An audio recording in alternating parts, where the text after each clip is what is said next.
एहुलो भल बन खबर हम भइली पागल हो। एहुलो भल बन खबर हम भइली पागल हो।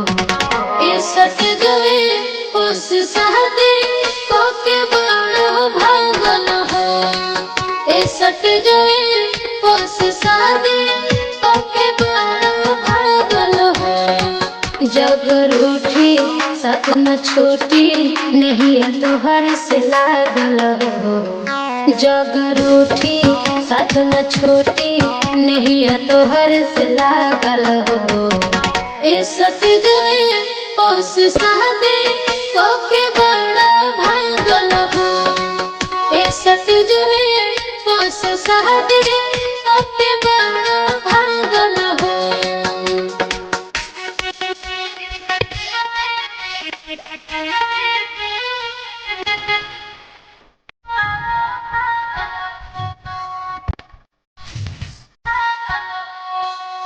हम में ठनले बानी तोहर संगवे घर बसाइब।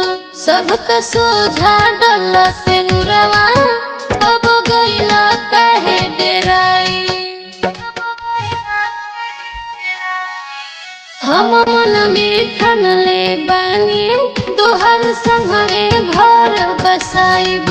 सबका सोझा डला से नुरवा अब गइला काहे डेराई।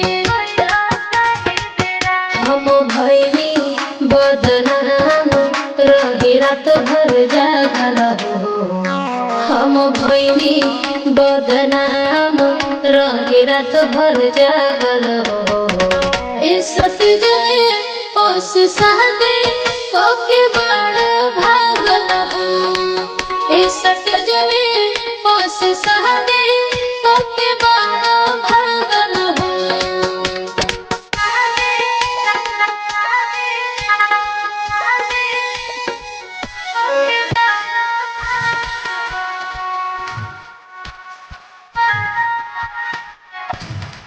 मन में रखले बनियास अइबो एक दिन हमारा पास। तोहर खातिर चलत सांस नहीं अइबो तो उठे हमर लाश। मन में रखले बनियास अइबो एक दिन हमारा पास। तोहर खातिर चलत सांस नहीं अइबो तो उठे हमर लाश। रिश्ता तोड़े खातिर पापा तोहर बारे लागल हो।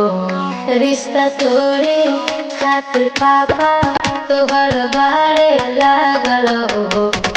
ए सट गए उस शादी कोके बड़ा भागल हो। ए सट गए उस शादी